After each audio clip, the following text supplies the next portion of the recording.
Praise lord అందరికీ. Bible reading in 6 months, day 178, June 27. రెండవ భాగంగా ప్రకటన గ్రంథం 6వ అధ్యాయం నుండి చదువుకుందాం. ఆ గొర్రెపిల్ల ఆ 7 ముద్రలలో మొదటి దానిని విప్పినప్పుడు నేను చూడగా ఆ 4 జీవులలో ఒకటి రమ్ము అని ఉరుము వంటి స్వరముతో చెప్పుట వింటిని.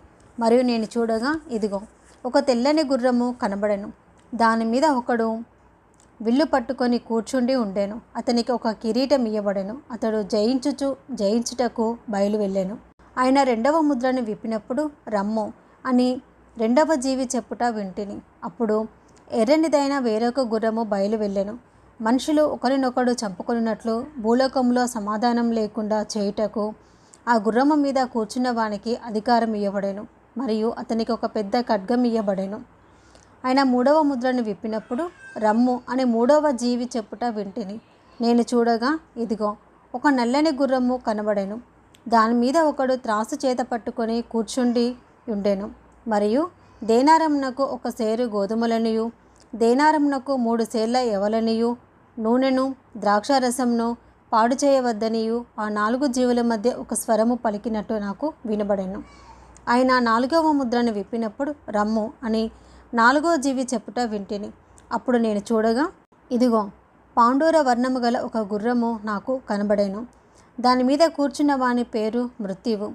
పాతాళ లోకము వానిని వెంబడించెను. ఖడ్గము వలనను కరువు వలనను మరణము వలనను భూమిలో నుండి క్రూర మృగముల వలనను భూనివాసులను చంపుటకు భూమి యొక్క 4వ భాగము పైన అధికారము వానికి ఇయ్యబడెను. ఆయన 5వ ముద్రను విప్పినప్పుడు దేవుని వాక్యము నిమిత్తమును తాము ఇచ్చిన సాక్ష్యము నిమిత్తమును వధింపబడిన వారి ఆత్మలను బలిపీఠం క్రింద చూచితిని. వారు నాదా సత్యస్వరూపి పరిశుద్ధుడా, ఎందాక తీర్పు తీర్చకయు మా రక్తము నిమిత్తము భూనివాసులకు ప్రతిదండన చేయకయు ఉందువని బిగ్గరగా కేకలు వేసిరి. తెల్లని వస్త్రము వారిలో ప్రతివానికి ఇయ్యబడెను. మరియు వారి వలనే చంపబడబో వారి సహదాసుల యొక్కయు సహోదరుల యొక్కయు లెక్క పూర్తి అగు వరకు ఇంకా కొంచెము కాలము విశ్రమింపవలెనని వానితో చెప్పబడెను. ఆయన 6వ ముద్రను విప్పినప్పుడు నేను చూడగా పెద్ద భూకంపము కలిగెను. సూర్యుడు కంబలి వలె నలుపాయెను.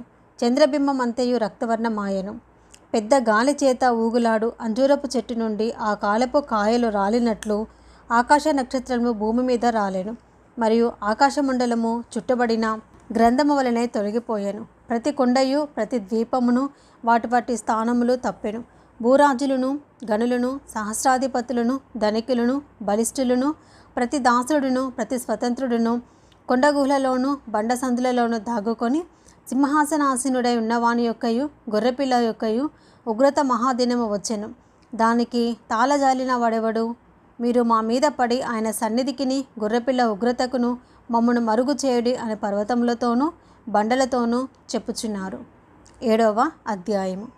అటు తర్వాత భూమి యొక్క 4 దిక్కులలో 4 దేవదూతలు నిలిచి ఉండి భూమి మీదనైనను సముద్రము మీదనైనను ఏ చెట్టు మీదనైనను గాలి వీచకుండునట్లు భూమి యొక్క 4 దిక్కుల వాయువులను పట్టుకొని ఉండగా చూచితిని. మరియు సజీవుడగు దేవుని ముద్రగల వేరొక దూత సూర్యోదయ దిశ నుండి పైకి వచ్చుట చూచితిని. భూమికిని సముద్రమునకును హాని కలుగజేయుటకై అధికారము పొందిన ఆ 4 దూతలతో ఈ దూత మేము మా దేవుని దాసులను వారి నొసలయందు ముద్రించు వరకు భూమికైనను సముద్రమునకైనను చెట్లకైనను హాని చేయవద్దని బిగ్గరగా చెప్పాను. మరియు ముద్రింపబడిన వారి లెక్క చూడగా వింటిని. ఇశ్రాయేలు గోత్రములన్నిటిలో ముద్రింపబడిన వారు 144,000 మంది. యూదా గోత్రంలో ముద్రింపబడిన వారు 12,000 మంది. రూబేను గోత్రంలో 12,000 మంది. గాదు గోత్రంలో 12,000 మంది. ఆషేరు గోత్రంలో 12,000 మంది. నఫ్తాలి గోత్రంలో 12,000 మంది. మనషే గోత్రంలో 12,000 మంది. షిమ్యోను గోత్రంలో 12,000 మంది. లేవి గోత్రంలో 12,000 మంది. ఇస్సాకారు గోత్రంలో 12,000 మంది. జెబూలూను గోత్రంలో 12,000 మంది. యోసేపు గోత్రంలో 12,000 మంది.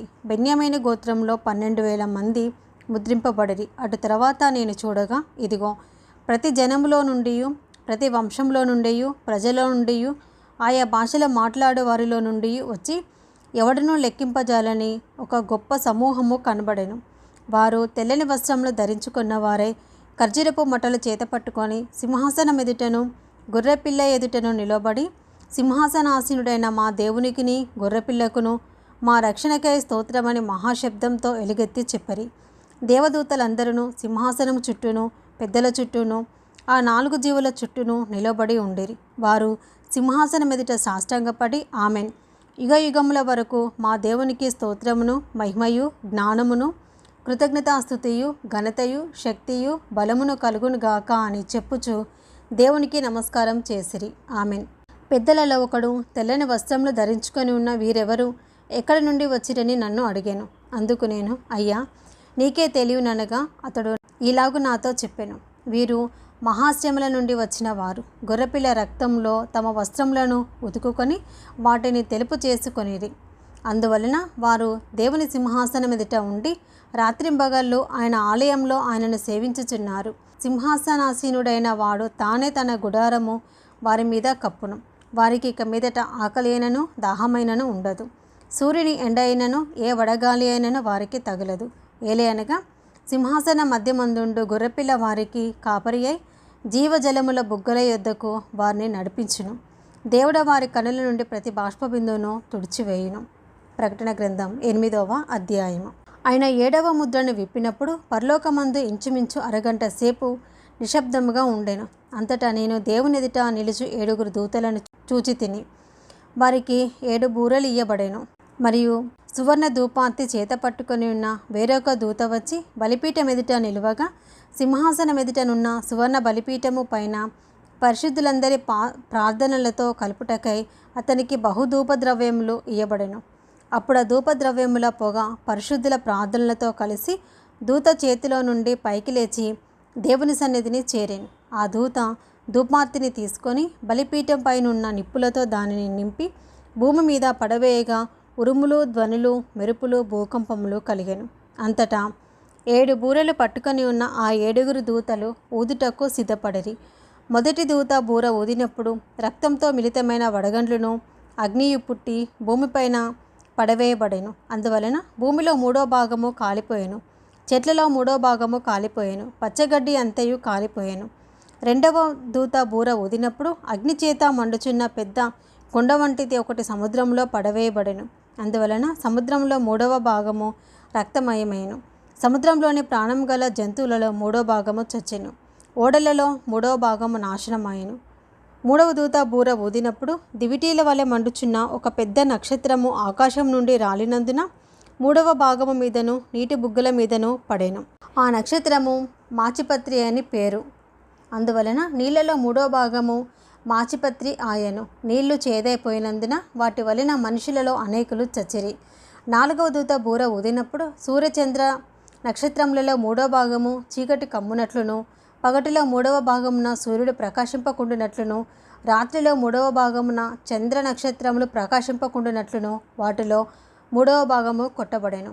మరియు నేను చూడగా ఆకాశం మధ్యమున ఒక పక్షి రాజు ఎగురుచు బూరలు ఊదబోచున్న 3 దూతల బూరల శబ్దములను బట్టి భూనివాసులకు అయ్యో అయ్యో అయ్యో అనే గొప్ప స్వరముతో చెప్పుట వింటిని. ఇది ఈరోజు 2వ భాగం అండి. Praise the lord.